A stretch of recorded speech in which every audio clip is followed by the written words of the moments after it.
Baik, selamat pagi Pak Dono dan teman-teman sekalian. Di sini kami dari kelompok 1 yang beranggotakan Dewi Mentari Nadia, Sania Yuni Tamara, Sa'diah, dan saya sendiri Selina Huarbei Lulik yang akan membahas tentang profit center atau pusat laba.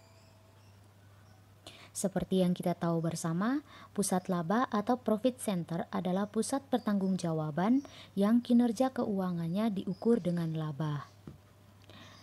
Pada dasarnya, suatu organisasi fungsional adalah organisasi di mana fungsi produksi atau pemasaran utama dilakukan oleh unit organisasi yang terpisah ketika suatu organisasi diubah menjadi organisasi di mana setiap unit utama bertanggung jawab baik terhadap fungsi produksi maupun fungsi pemasaran, maka proses ini disebut dengan istilah divisionalisasi. Divisionalisasi adalah proses pemberian wewenang dalam bidang produksi dan pemasaran produk tertentu kepada suatu pusat pertanggungjawaban atau proses pembentukan pusat-pusat laba. Seperti yang kita tahu bersama, pusat laba itu terjadi karena proses divisionalisasi. Baik, di sini ada faktor-faktor yang perlu diperhatikan dalam pembentukan pusat laba. Ada dua kondisi yang harus dipenuhi. Yang pertama, manajer harus memiliki akses ke informasi relevan yang dibutuhkan dalam membuat keputusan serupa. Yang kedua, harus ada semacam cara untuk mengukur efektivitas suatu trade-off yang dibuat oleh manajer. Langkah utama untuk membuat pusat laba adalah menentukan titik terendah dalam organisasi di mana kedua kondisi di atas terpenuhi. Seluruh pusat tanggung jawab diibaratkan sebagai satu pusat kesatuan rangkaian yang mulai dari pusat tanggung jawab yang sangat jelas merupakan pusat laba sampai pusat tanggung jawab yang bukan merupakan pusat laba. Manajemen harus memutuskan apakah keuntungan dari delegasi laba yang dapat menutupi kerugiannya. Yang berikutnya ada keunggulan pusat laba. Keunggulan pusat laba itu sendiri bisa terlihat dari beberapa hal berikut ini, yaitu yang pertama, peningkatan kualitas keputusan. Karena pada pusat laba, keputusan dibuat oleh manajer yang paling dekat dengan masalah pembuatan keputusan yang bersangkutan. Yang kedua, keputusan lebih cepat. Kecepatan dari pengambilan keputusan operasional dapat meningkat karena tidak perlu mendapat persetujuan terlebih dahulu dari kantor pusat. Yang ketiga, pimpinan puncak terbebas dari kegiatan operasional harian. Yang artinya, manajemen kantor pusat bebas dari pengambilan keputusan harian sehingga dapat berkonsentrasi pada hal-hal yang lebih luas. Yang keempat, manajer dituntut untuk meningkatkan imajinasi dan inisiatif. Pada pusat laba, manajer tunduk pada hanya sedikit batasan dari korporat sehingga lebih bebas untuk menggunakan imajinasi dan inisiatifnya. Yang kelima, sarana pelatihan manajer. Karena pusat-pusat laba adalah pusat independen, sehingga memberikan dasar pelatihan yang sempurna bagi manajemen umum. Para manajer mendapat banyak pengalaman dalam mengelola semua area fungsional dan manajemen tingkat tinggi lebih berkonsentrasi pada potensi kerja yang lebih tinggi. Yang keenam, lebih memperhatikan tujuan laba. Kesadaran untuk memperoleh laba dapat ditingkatkan karena manajer bertanggung jawab atas laba, sehingga akan selalu mencari jalan untuk berusaha meningkatkan labanya. Yang ketujuh, informasi kinerja dari setiap pusat laba. Pusat laba memudahkan seorang manajemen puncak memperoleh informasi tentang profitabilitas komponen-komponen perusahaan. Dan yang terakhir, peningkatan kemampuan bersaing atau keunggulan kompetitif. Karena output yang dihasilkan telah siap pakai, maka pusat laba sangat responsif terhadap tekanan untuk meningkatkan kinerja kompetitifnya. Yang berikut ada contoh-contoh pusat laba lainnya selain unit-unit bisnis, yaitu unit-unit fungsional. Yang pertama ada pemasaran. Aktivitas pemasaran dapat dijadikan sebagai pusat laba dengan membebankan biaya dari produk yang dijual oleh manajer pemasaran. Suatu harga transfer memberikan informasi yang relevan bagi manajer pemasaran dalam membuat trade-off pendapatan atau pengeluaran yang optimal dan praktik standar untuk mengukur manajer pusat laba berdasarkan profitabilitas yang memberikan evaluasi terhadap trade-off yang dibuatnya. Yang kedua ada produksi atau manufaktur. Fungsi produksi biasanya diperlakukan sebagai pusat biaya, di mana kinerja manajernya diukur dari efisiensi, yaitu melakukan kegiatan dengan menggunakan biaya sesuai atau di bawah dari standar biaya yang ditetapkan. Hal ini menyebabkan yang pertama, manajer akan mengabaikan kualitas untuk dapat menekan biaya atau memproduksi produk berkualitas rendah. Yang kedua, manajer akan menolak untuk mengubah pola kegiatan produksinya dalam rangka untuk memenuhi kebutuhan konsumen yang sedang meningkat atau enggan melayani pesanan khusus. Yang ketiga, manajer akan menolak meningkatkan kualitas produk yang dirasa sulit karena akan menyebabkan peningkatan biaya. Untuk mengatasi permasalahan tersebut, maka fungsi produksi dapat diperlakukan sebagai pusat laba dengan cara membebankan produk yang dijual, dikurangi biaya pemasaran.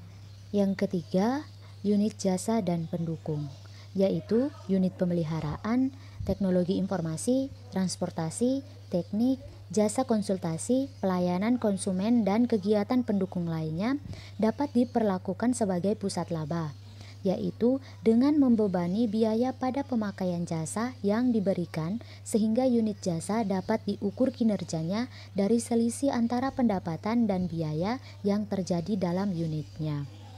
Unit tersebut membebankan harga terhadap jasa yang diberikan dan unit penerima jasa dapat memperoleh dari luar.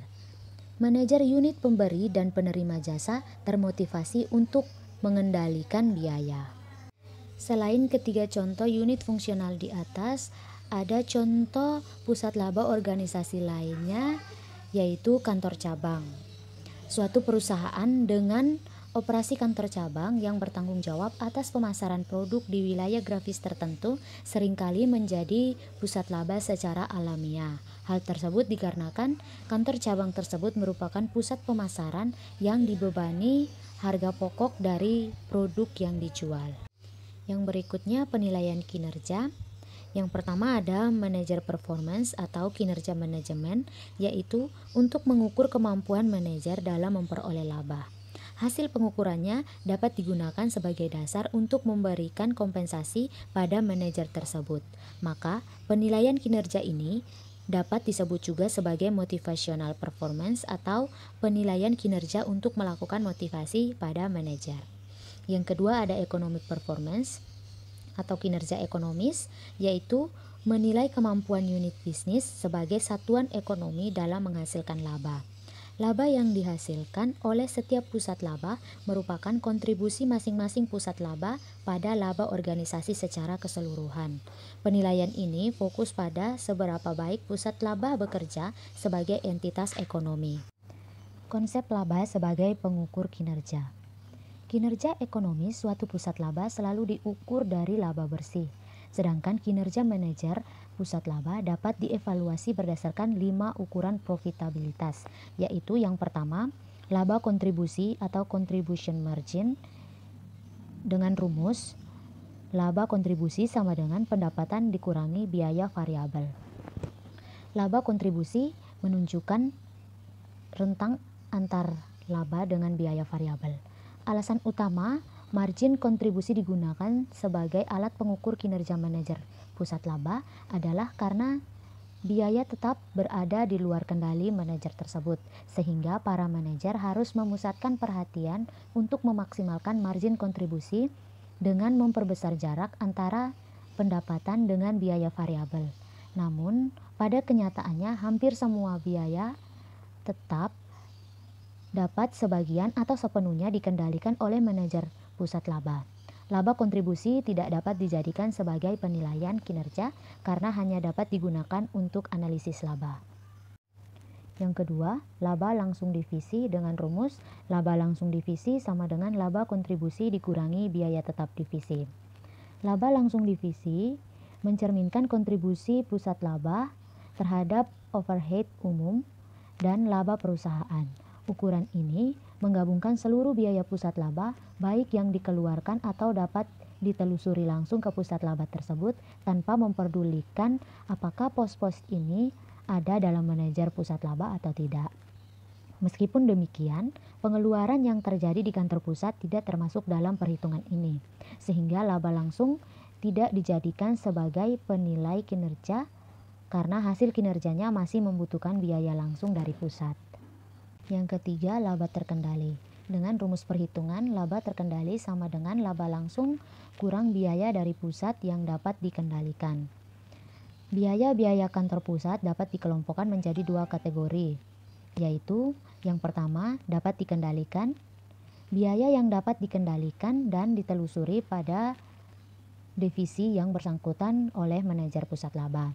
Sedangkan yang kedua ada tidak dapat dikendalikan, yaitu biaya yang tidak dapat dikendalikan dan tidak dapat ditelusuri pada divisi yang bersangkutan oleh manajer pusat laba. Perhitungan laba yang dapat dikendalikan menyertakan semua pendapatan dan biaya yang dapat dikendalikan atau dipengaruhi oleh manajer suatu pusat laba. Kekurangannya adalah karena pengukuran tersebut tidak memasukkan biaya kantor pusat yang tidak dapat dikendalikan, maka ukuran ini tidak dapat langsung dibandingkan dengan data yang diterbitkan asosiasi dagang yang melaporkan laba dari perusahaan-perusahaan lain di industri yang sama. Yang keempat ada laba sebelum pajak. Dengan rumus laba sebelum pajak sama dengan laba langsung dikurangi seluruh biaya pusat. Dalam ukuran ini, semua biaya kantor pusat dialokasikan pada pusat-pusat laba. Dasar pengalokasian ini jumlah relatif biaya yang terjadi pada masing-masing pusat laba. Penentang alokasi ini yaitu biaya yang terjadi oleh kantor pusat seperti biaya pada bagian akuntansi dan administrasi tidak dapat diawasi atau dikendalikan oleh manajer pusat laba. Dan kesulitan dalam hal menentukan metode yang tepat untuk mengalokasikan biaya kantor pusat yang benar-benar berhubungan dengan pusat laba secara adil.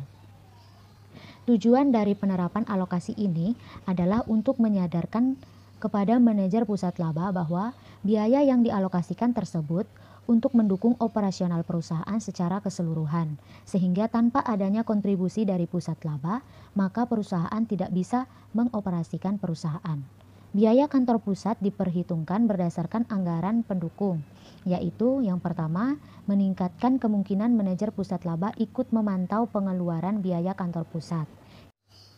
Yang kedua, kinerja pusat laba lebih realistis dan dapat dibandingkan dengan perusahaan pesaing. Yang ketiga, para manajer mengetahui bahwa pusat laba mereka tidak akan menunjukkan laba kecuali semua biaya termasuk bagian overhead perusahaan yang dialokasikan tertutupi. Dan yang terakhir ada laba bersih. Dengan rumus perhitungan, laba bersih sama dengan laba sebelum pajak dikurangi pajak. Dengan cara ini, perusahaan mengukur kinerja pusat laba dari jumlah laba bersih setelah pajak. Ada beberapa faktor penentang, yaitu yang pertama, pada banyak situasi laba setelah pajak merupakan persentase yang tetap dari laba sebelum pajak, sehingga tidak mempunyai pengaruh pada pajak perusahaan.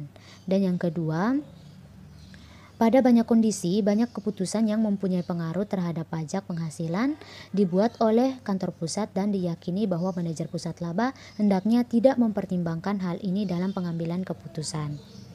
Selain faktor penentang, ada juga faktor pendukungnya, yaitu yang pertama, tarif pajak efektif dapat berbeda antara pusat laba, dan yang kedua, pusat laba dapat mempengaruhi pajak laba. Sekian presentasi dari kelompok kami. Jika teman-teman ada yang ingin bertanya, kami persilahkan pada sesi tanya jawab. Terima kasih dan selamat pagi.